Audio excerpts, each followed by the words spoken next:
Bonjour, c'est Émilie, bienvenue sur ma chaîne de podcast Milly Framboise. Aujourd'hui, je reviens avec une nouvelle vidéo qui va être consacrée aux jeux de société. Donc dans cette vidéo, je vais vous parler de 3 jeux que j'ai testés dernièrement. Donc je commence avec le premier jeu, il s'agit de Brainstorm. C'est un jeu que m'a offert ma sœur puisque elle y avait joué il n'y a pas si longtemps avec des amis, elle avait beaucoup aimé. Et du coup, elle m'a fait la surprise un jour de m'envoyer ce jeu, donc j'étais trop contente puisque moi j'adore les jeux de société, donc j'adore qu'on m'en offre.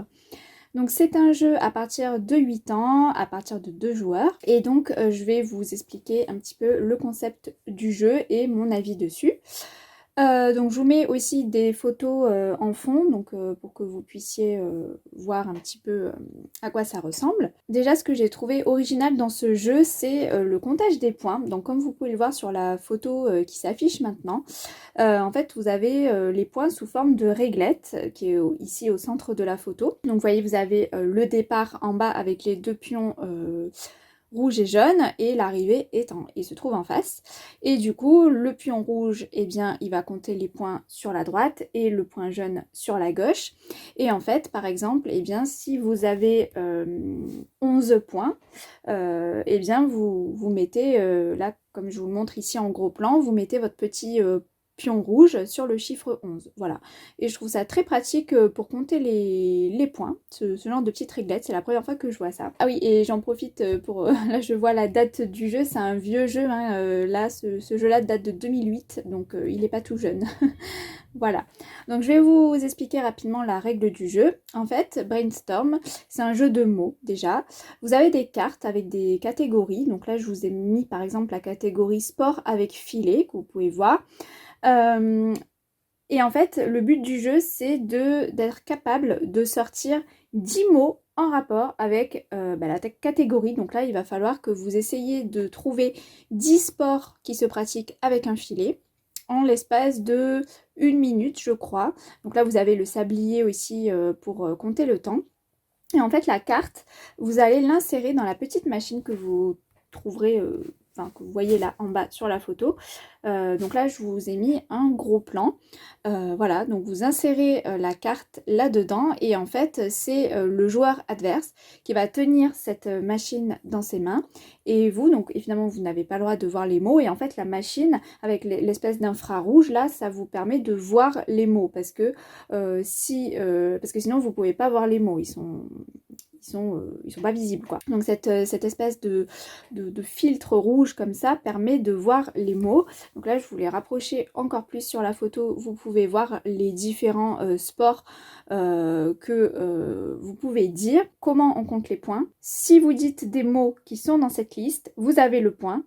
Et donc vous mettez avec les petits, vous voyez sur la gauche et sur la droite les petits boutons jaunes là, et bien vous les enclenchez et du coup ça vous donne le point. Par exemple ici, si vous avez dit tennis, football, pêche et handball, les exemples que j'ai mis là, donc hop, vous avez le point et donc on enclenche le petit bouton jaune. Par contre, si vous dites un sport avec filet qui n'est pas du tout dans la liste, et bien vous n'avez pas de point. Et ça, c'est le côté qui peut être assez frustrant et qui peut faire râler parce que il est arrivé plein de fois où, j'ai joué à ce jeu avec mon mari et en fait, il est arrivé plein de fois où on avait tous les deux, chacun son tour, hein, on jouait l'un contre l'autre, mais on avait des idées de mots qui correspondaient totalement à la catégorie, mais qui ne se trouvaient pas sur la liste. Du coup, on n'avait pas de points. Voilà, donc ça, c'est le côté qui fait un peu râler, c'est vrai.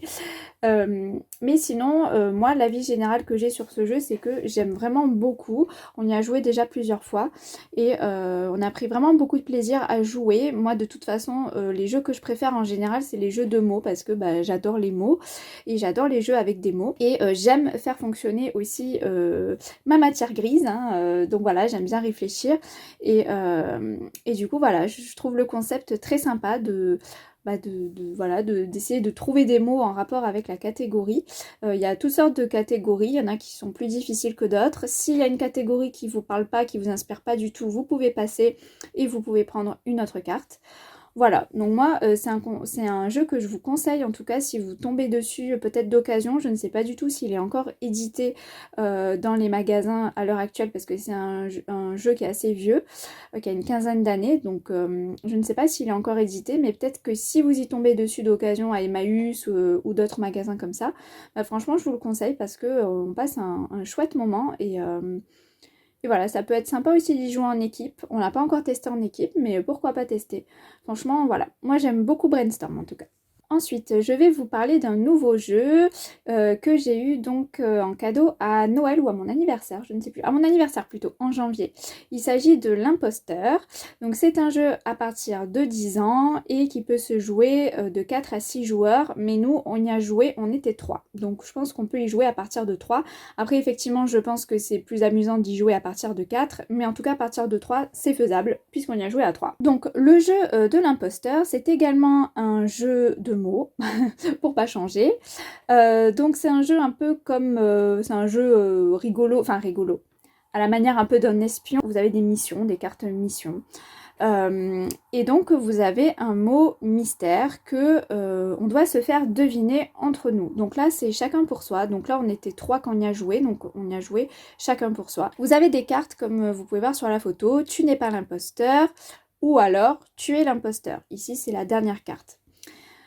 Au début, on va choisir un chiffre. Donc par exemple, le chiffre 3.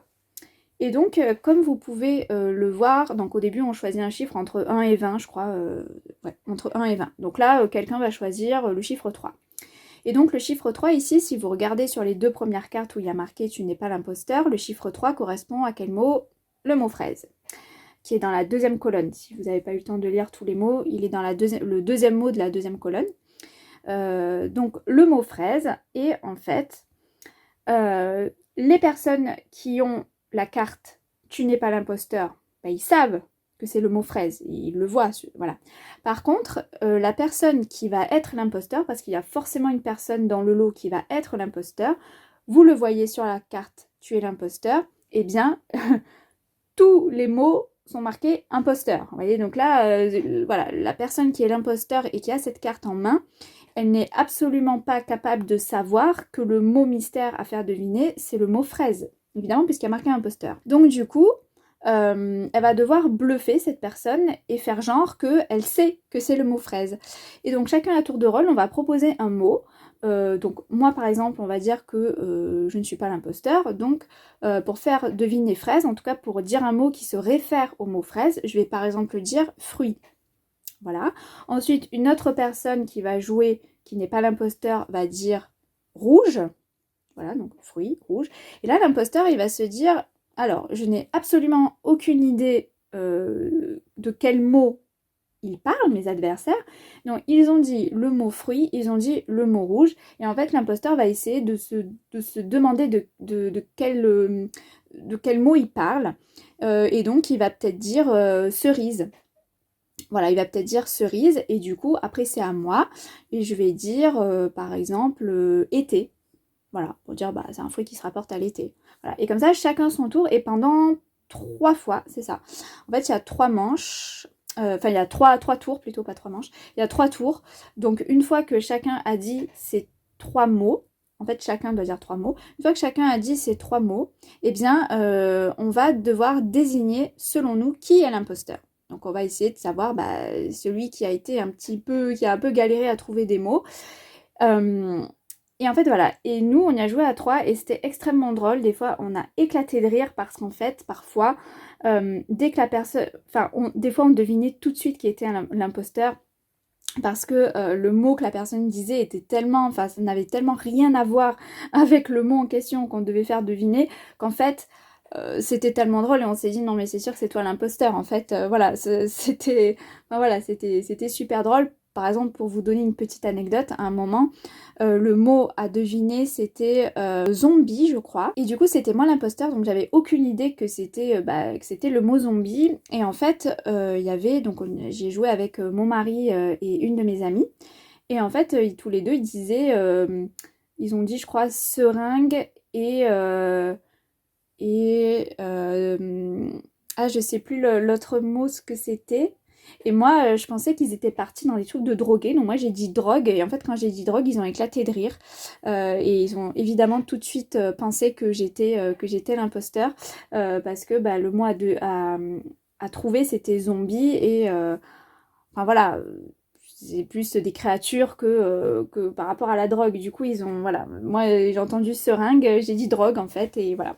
Bref, donc voilà, ça peut être, franchement, ça peut être très très drôle comme jeu, mais je pense que c'est encore meilleur si on y joue à plusieurs, parce que je pense que plus on est nombreux, et plus ça va être peut-être difficile de cerner l'imposteur, parce que là, à 3, je vous avoue que voilà, on a quand même souvent deviné parmi nous 3 qui était l'imposteur, parfois c'était quand même très évident, mais en tout cas, c'est un jeu super, et puis il y a énormément de combinaisons possibles. Vous avez vu là sur la carte, il y a 20 mots, et puis il y a je sais pas combien de cartes, il y en a énormément, donc il peut y avoir beaucoup de combinaisons différentes. Donc franchement, moi j'ai adoré jouer à ce jeu. Franchement, tous les trois, on a vraiment passé un chouette moment à jouer à ce jeu, donc à refaire en tout cas. Par contre, effectivement, c'est à partir de 10 ans. Si vous y jouez avec des enfants, il faut que vous assuriez que vos enfants, ils aient quand même du vocabulaire. Parce que voilà, il faut quand même avoir du vocabulaire pour trouver des synonymes, des choses qui se réfèrent, voilà, des références. Il faut quand même avoir des connaissances, un peu de culture et surtout du vocabulaire. Parce que sinon, vous risquez d'être un peu dans la panade, à pas savoir quoi dire comme mot. Voilà, donc vous pouvez y jouer avec des enfants, mais des enfants quand même plus grands et qui ont du vocabulaire. Voilà. Mais en tout cas, je vous le conseille, il est très très drôle. Et pour terminer cette vidéo, je vous parle du jeu Cracklist. Donc c'est un jeu de société à partir de 10 ans aussi, il me semble, à partir de 2 joueurs, de 2 à 8 joueurs. C'est un jeu que j'avais mis sur ma liste, que j'avais vu sur un compte que je suis sur Instagram en janvier dernier. Donc ça faisait au moins 5 mois qu'il était dans ma liste et que je m'étais dit, quand j'aurai l'occasion de l'acheter, je l'achèterai. Après, il n'y avait aucune urgence, hein, mais... voilà, là j'ai été tombée dessus un jour, il n'y a pas si longtemps, là je suis allée à la maison de la presse de mon village et il se trouve qu'il était au niveau des rayons jeux de société. En plus le vendeur l'avait mis en coup de cœur, donc là je me suis dit allez c'est bon cette fois-ci je me l'achète. Et donc en fait c'est un jeu très très sympa. Donc sur la description il y a marqué le petit bac dans un jeu de cartes. Effectivement c'est un mélange de petit bac et de Uno. Donc là je vais vous présenter rapidement le jeu. Donc là vous avez deux types de cartes, les cartes rouges et les cartes bleues. Les cartes rouges ce sont les listes, donc là aussi les listes c'est des catégories, un peu comme dans le premier jeu de Brainstorm. Et les cartes bleues, ce sont des cartes qui ressemblent, comme vous allez le voir, au petit bac et au Uno. Donc je vais vous présenter d'abord les cartes. Donc là, vous voyez à droite les cartes bleues, donc ça ce sont les cartes lettres, donc c'est voilà, des lettres de l'alphabet. Et à gauche, dans les cartes rouges, donc là je vous ai sorti une carte où il y a 3 catégories. Et en fait, donc moyen de transport, titre de roman français, pièce d'une maison. Et en fait, la personne qui va piocher la carte liste, après on choisit en début de partie qui c'est qui va choisir la catégorie, elle va piocher une carte et elle va devoir choisir entre ces 3 catégories. Voilà, donc par exemple, elle va choisir pièce d'une maison. Et donc, pièce d'une maison, eh bien, il va falloir trouver une pièce de maison. Si vous avez ça dans votre jeu, là, les cartes N, D, T, V, G, A, vous allez devoir trouver en 20 secondes, parce que je tiens à préciser qu'il y a un temps aussi, en 20 secondes, vous allez devoir trouver une pièce de maison qui commence par la lettre d'une des cartes que vous avez. Donc, par exemple, le G, grenier, voilà. Vous dites grenier et vous posez la carte. Et après, c'est au joueur adverse de réfléchir à une pièce de maison. Et donc, pour ajouter un peu de piment dans le jeu, parce que sinon, ça serait pas amusant, en plus de ces cartes lettres, vous avez d'autres types de cartes que je vous présente ici sur la deuxième photo. Vous avez des plus 1, des plus 2 et des plus 3. Vraiment, ça ressemble là complètement au Uno. Et donc là, ce sont des lettres un petit peu plus dures à trouver. En tout cas des mots qui commencent par ces lettres qui sont un petit peu plus durs à trouver. Donc par exemple le I, et ben si vous trouvez un mot qui commence par un I selon la catégorie, et ben vous posez cette carte, c'est à votre adversaire de piocher une carte. Si vous trouvez un mot qui commence par un Y, votre adversaire piochera 2 cartes, et pour le X, idem, 3 cartes. Voilà, vous avez compris le principe. Donc ça peut être chouette, ça ressemble vraiment au Uno quand vous piochez un plus 2 ou un plus 4. Ensuite, autre type de carte que vous avez la carte stop. Donc là du coup, si vous êtes à deux, là encore une fois j'ai joué qu'avec mon mari, donc forcément si je peux piocher cette carte, que je lui mettais cette carte, et bien c'était encore à moi de jouer. Par contre si vous êtes à plusieurs, et bien si vous mettez cette carte, c'est le joueur qui va en face de vous qui va passer son tour, et c'est à l'autre joueur de jouer. Voilà, c'est un peu tu passes ton tour. La carte inversée, là c'est un peu comme le Uno aussi, hein, c'est-à-dire que le jeu s'inverse. Donc au lieu de jouer dans le sens des aiguilles d'une montre, et bien on va jouer en sens inverse. La carte swap, c'est pour échanger son jeu avec un joueur de son choix. Donc ça peut être pas mal si vous vous retrouvez avec 5 ou 6 cartes et que votre adversaire n'en a plus qu'une ou deux. Bon, c'est très pratique. Ensuite, la carte Joker, donc là, c'est trop bien cette carte parce que là, si vous bloquez avec votre jeu, qu'il n'y a aucun mot qui vous vient avec les lettres que vous avez, et bien cette carte-là vous permet de choisir n'importe quelle lettre de l'alphabet.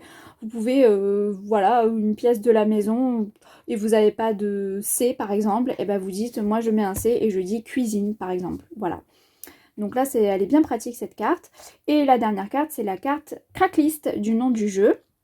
Si vous posez cette carte, tout simplement, vous mettez fin à la catégorie pièce d'une maison et vous piochez une autre carte. Voilà, ça c'est bien pratique, surtout quand il y a des catégories qui nous inspirent absolument pas, parce que c'est quand même arrivé. Et bien du coup, cette carte, elle est très pratique pour pouvoir, changer de catégorie.